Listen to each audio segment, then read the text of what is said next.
Hi everyone, it's Kaji here and welcome to Kaji's channel.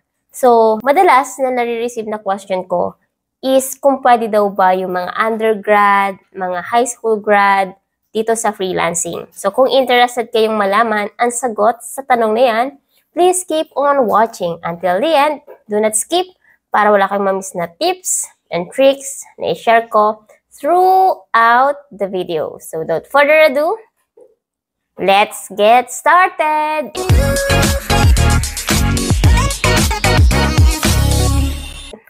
Kung bago ka lang sa channel na to, I'm Kaji, virtual assistant, executive assistant, bookkeeper, accountant. So kahit anong work, pinapasok ko, basta't online. Kasi online work is amazing! Sa channel na to, dinidiscuss natin more on online work, tips and tricks, and mga success stories. So, kung interested ka sa mga topic na yon, please consider subscribing and don't forget to hit the notification bell para wala kang ma-miss na video na ina-upload ni Kaji every single week. So, wag na natin patagalin pa and excited na ang lahat malaman kung pwede nga ba dito yung mga undergrad. So, let's welcome Anna.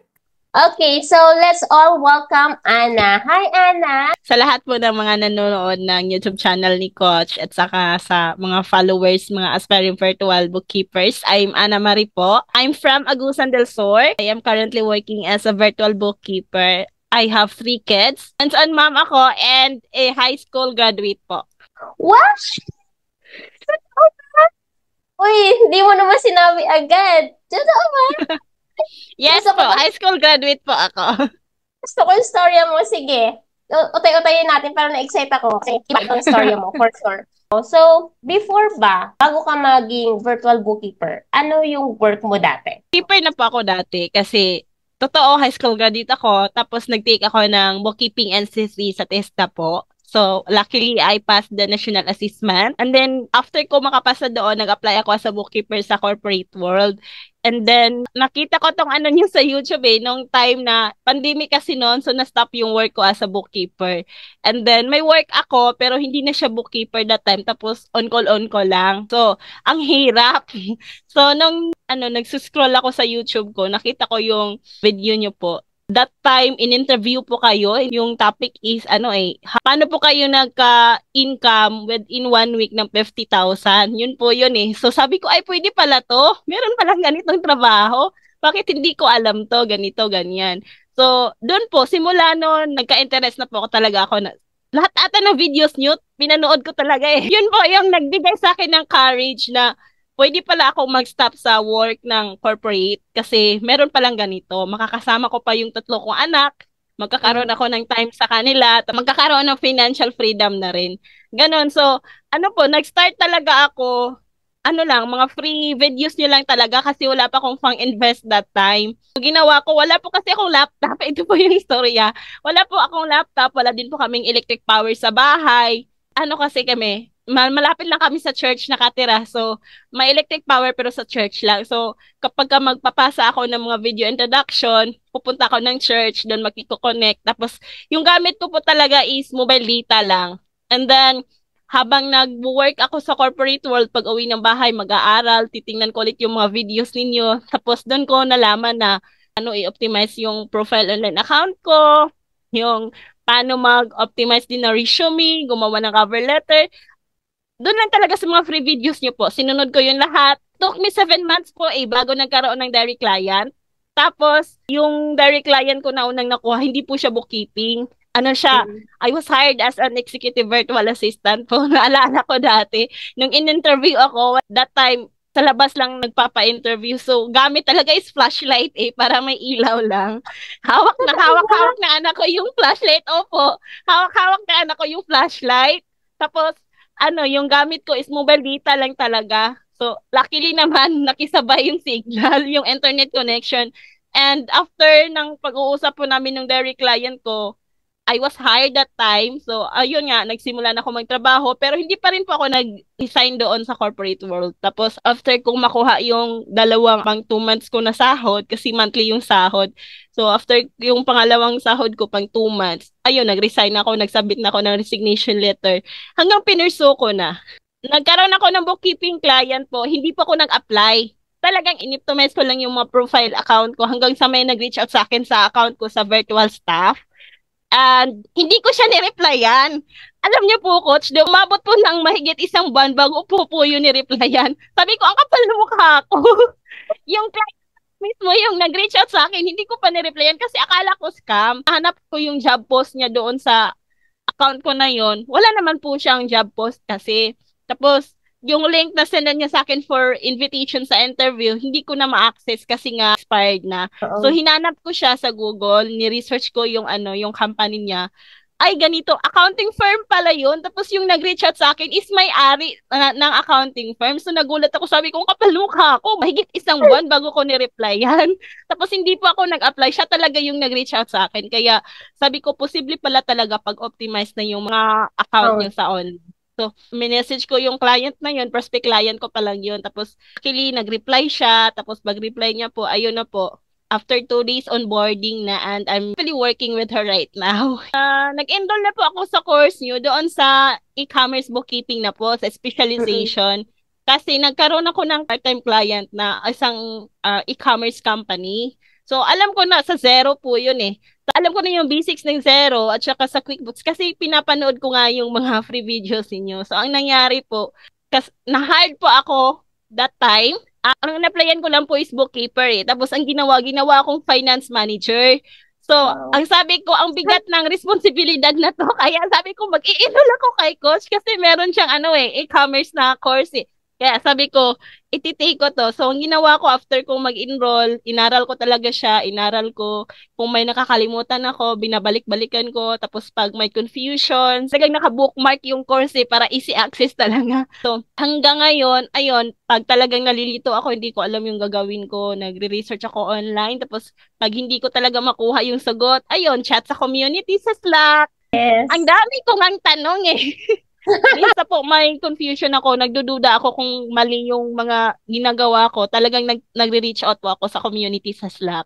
Tanong ng tanong, send ng mga screenshots, ganon. Yes. Tapos, pinakagusto ko talaga dito sa team na to is talagang sasagutin lahat ng mga tanong mo. Andito yung mga experts eh. Kailangan ko talaga ng Wow. mga magtuturo sa akin kasi alam ko hindi ako degree holder. High school graduate lang Yes. ako. So, kinaya ko naman. Nagkaroon naman ng mga clients sa bookkeeping. Sa simula lang po, mahirap talaga. Pag sanay ka na, alam mo na yung mga basic, yung mga routine sa mga gagawin mo, ayun, madali lang po. Sabi niyo po, tumatak talaga sa isip ko yung sinabi niyo po na it will only work if you do the work. Nung nabasa ko po yan sa post niyo, talagang hindi ko na yan kinalimutan eh. Tumatak talaga yan. Sabi ko, mag-enroll ako sa inyo kung hindi ko naman aaralin, so hindi talaga gagana. So, kailangan talaga na yung ininvest ko na pera, kailangan ko talaga na aralin yon. Tapos, kailangan kong matutunan lahat. Kasi nga, hindi naman ako expert. So, kailangan ko talaga ng mga ganitong courses, ganitong coach na nasa tabi ko na yung marireach out ko agad kapag may problema ako. Kaya, ayun, thankful ako na nasa community niyo po ako. Thank you, Anna. So, nakakatuwa naman yung story mo. So, sa ngayon, curious ako, meron na kayong sariling kuryente? Or Ah, ganun yes pa po. rin? Dati yung bahay namin is maliit lang talaga na bahay kubo. 5 kami susiksikan. Tapos ngayon, nakapagpatayo na po ako ng bahay kubo pa rin, pero malaki na po. May sariling kwarto na po yung mga anak ko. Kaya, ang laking tulong po ng working online po, being a freelancer. Nakakatuwa. Naiyak ako. So, yung laptop mo naman, okay na. Yes po, fully paid na po yung laptop ko. Nakakabili na po ako ng mga gusto ko. Dati sa pag sa Shopee, add to cart lang ako hanggang sa di na nabibili. Pero ngayon po kapag ka may in-add to cart ako, after 1 week nabibili ko na, may papunta na. Every week ata may parcel na dumarating sa bahay. Tapos yung mga kapamilya ko na gusto kong bilhan ng mga ganito ganyan, dati hindi ko nabibili. Ngayon po nabibili ko na. Oh, Nabibigyan ko na po sila. iyak ako sa'yo. Wait lang. Iyak ako sa'yo. Hindi ko alam na ganun yung storya mo. Talaga. Oh my God. Hindi mo talaga masabi, no? Parang dati nanonood ka lang tapos ngayon parang ang laki na nung change na kumbaga ang laki ng pagbabago sa life mo Yes po. dahil sa Yes po. freelancing. So, Yes ilan po. ilan na yung client mo? Sa ngayon po, yung isang client ko, nag-end na yung contract namin. So, isa na lang yung client ko. Pero, meron po akong ongoing interview this coming next week po.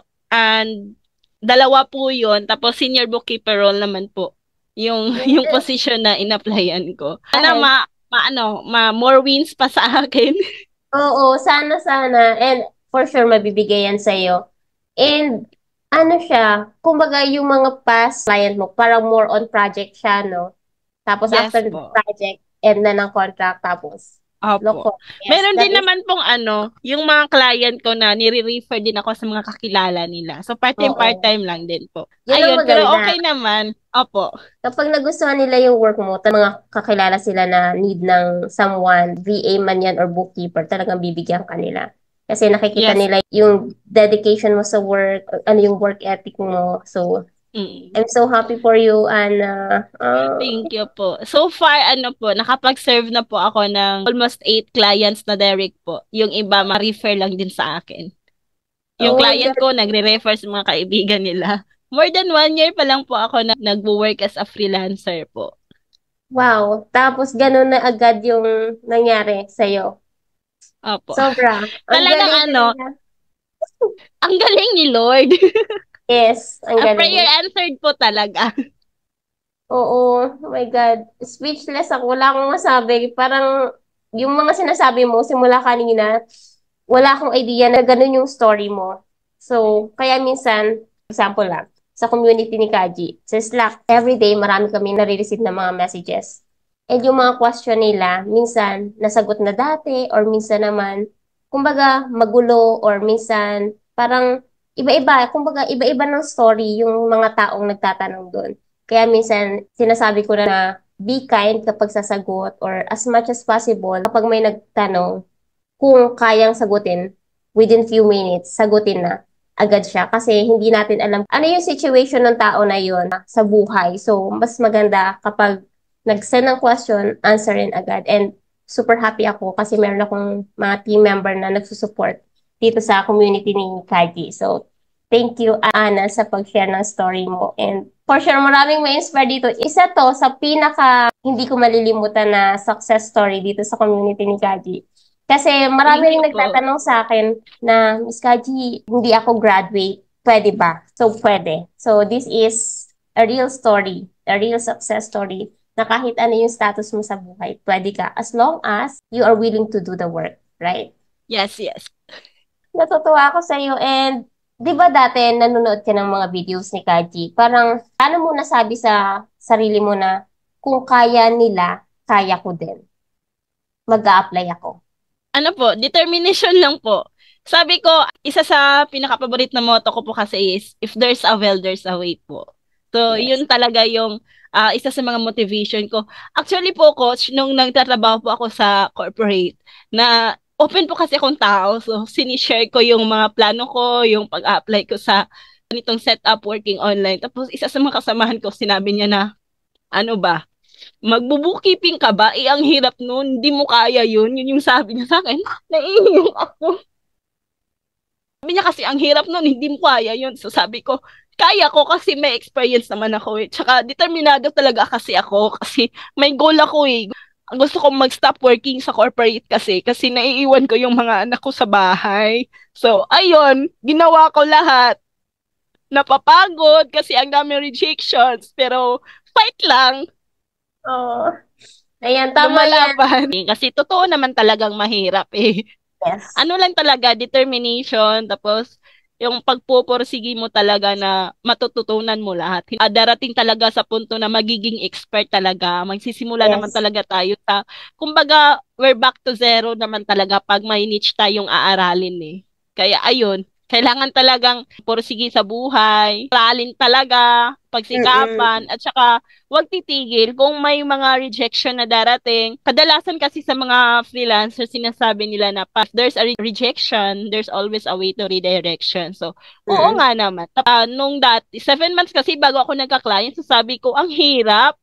Pero ang hirap talaga, pero never sumagi sa isip ko na kapag nakastop na ako sa corporate work, babalik ako pag hindi ako nagka-client. Never po talaga sumagi sa isip ko yun kasi sabi ko, God's perfect time and arrangement talaga, the right door will open for me. Yun talaga yung sinasabi ko.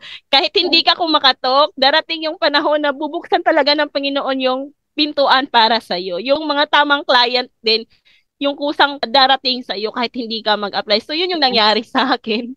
Ang galing. I'm so happy for you talaga, Ana. And thank you so much sa pag-share ng storya mo. For sure, maraming makaka-relate and maraming ma-inspire sa lahat ng sinabi mo ngayon. Ngayon, na alam na namin kung ano ka nagsimula. So, siguro, hindi lahat like katulad ng storya mo. Pero, mas blessed, for example. So, kung kaya mo, kaya din nila. Tama. Yes po. Yes po. Yes. Tsaka yung first client ko na po yun, siya din po yung nag-provide sa akin ng internet connection po. Ang galing. Talagang Sinabi niya, blessed ka. yes po. Ang galing. Wala akong masabi sa'yo.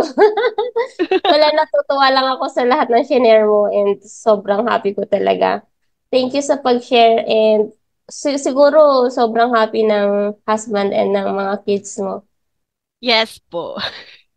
Tapos Tsaka nasa inyo. napaka-supportive po nila. Kung ano po Oo yung nga. mga plano ko, yung mga, pag may mga application akong sinisend, ayun, support sila, pray sila para sa akin. Sabi ko, if pag-pray niyo ako, ayun, pray sila pagka every night pag nagpe-pray kami, including na yun, yung mga application ko, yung mga magiging client interview ko, ganun. Kung papasa ba ako, hindi, ayun. Ayun, pinag-pray-pray po talaga namin lahat. Ang galing. Isang pamilya like super supportive sa'yo. So, Yes yes. po. Thank you. Ano, wala akong masabi kundi thank you and Thank you din congratulations. po. And I'm so happy Thank you po. talaga. Meron ka pa bang gustong sabihin or message, words of wisdom para sa ating, sa mga tao na nanonood ng video na to? Gusto ko kasi this is the first time na shinare ko talaga yung story ko. Sa mga, alam ko maraming nanonood ng YouTube channel ninyo. Kami po kayong followers and marami din pong namomotivate sa channel na to. So, para po doon sa mga kagaya ko na nagsisimula pa rin po at saka yung iba pa po na nag-enroll na ng course ninyo na hindi pa rin po makaland ng client. Ano po, pinakaon na share ko talaga is lahat ng plano natin, our entire plans, even our entire being, talagang dapat naka-consecrate kay Lord eh. Kasi without consecration, nothing follows talaga. Tapos, second po is, ano po, kahit anong source of income po natin ngayon, hindi pa man po tayo virtual bookkeeper or freelancers, talagang magbigay po ng tithes. Yun yung sikreto. Yung tithes, at saka, nasa Malakay 3:10 po kasi yon. Kasi if we are faithful to give the whole tithe to the Lord will open all the windows in the heavens po. So, ayun. Mm. Tapos po, pag kaya, mag-offer ng mga love offering at saka pledges, yun yung sikreto. Talagang yun yung puhunan eh, sa akin po, based on my experience. Yun yung Yes. puhunan. Dapat faithful po talaga tayo sa kay Lord. Tapos, second po, sa mga nag-invest, sa mga bumili na po ng course ni Coach Kaji, tapos hanggang ngayon hindi pa rin nakapag-land ng client. Tapos kahit sinunod na lahat yung mga toro nyo po. Meron naman talaga po kasing ganyan. Kahit nasunod na lahat ng toro, hindi pa rin nakakaland ng client. Remember this po na the right door will open for you. In God's perfect time and arrangement po talaga. Wag lang pong mawala ng pag-asa. Fight lang. Kahit ilang rejection yan, go lang din. Mapapagod tayo, mabuburn out tayo. Pero patuloy lang hanggang sa makaland tayo ng client. Kasi pag nakaland na tayo, doon na yung stepping stone natin eh, na ito, tuloy-tuloy na, ganyan. Tapos po, pag nag-invest po tayo, siguruhin po natin na inaaral natin yun kasi sayang din yung pera, di ba? Sa akin kasi dati, mindset ko, 1 year access naman, next week or next month ko na lang aaralin, ganun. Tapos po, napag-iiwanan na tayo kasi yung iba, focus talaga sa pag-aaral eh. Talagang gusto talaga ng return on investment kaagad. So sana ganun din yung mindset natin na kapag nag-enroll tayo, nagkaroon na tayo ng access, aralin na natin.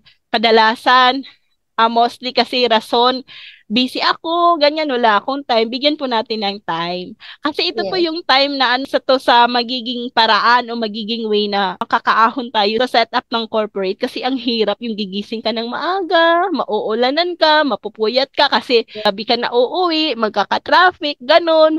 So, ang hirap talaga. Iba din po kasi yung bahay tayo nakasama natin yung mga pamilya natin. So, talagang aralin yung mga course na kinuha. Kung wala din po kayong pang-invest pa, pwede nyo rin po akong tularan. Ay, tularan talaga. Yung ano po, yung mga free videos lang muna ni Coach. Actually, Coach, ang dami kong kasing coaches na nagpo-post ng mga bookkeeping tutorials, Uh-uh. ganun. Pero talaga sa inyo, talagang kino-compare ko. Bakit? Ay, ito si Coach. Naturo niya to, pero sa isang coach hindi naturo. Ganun. So talagang nag-stick ako sa inyo. Kahit di ko na tinatanong, ando na, nabanggit niyo na sa tutorials niyo. Kaya, napakasulit na kahit yung mga free videos tutorials niya lang, napakasulit na nun. Isa yun sa magiging way kung talagang aaralin na ang mabuti, tapos iintindihin lang talagang mabuti. Kahit kung yung sa mga degree holder dyan, lalo na yung mga accounting graduate na hanggang ngayon hindi pa makapag-land ng client, kaya nyo po yan kasi kinaya ko Yes. nga na high school graduate lang po ako. Hindi ko po yun ikakahiya. High school graduate po talaga ako. Ang advantage ko lang talaga is nag-take ako ng bookkeeping NC3 sa TISDA. So, nagkaroon ako ng knowledge about bookkeeping. Yun yung isa sa mga sabi ko na aaralin ko rin tong virtual bookkeeper na to kasi nga meron akong background ng pagiging bookkeeper. Ang dami ko pa talagang dapat aralin sa ganitong niche. Ang dami ko pang dapat matutunan pero patuloy lang. Never give up po. Yes. Ayan. Thank you talaga ha. Thank you, Ana, sa pag-share. And for sure, hindi man ngayon, sa mga susunod na taon or buwan, for sure marami ka rin matutulungan. So, Thank you din po. I think that's all for today. Sana marami kayong natutunan sa story ni Ana.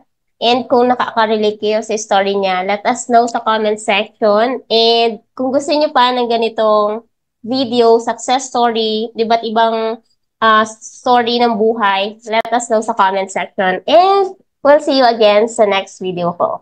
Bye!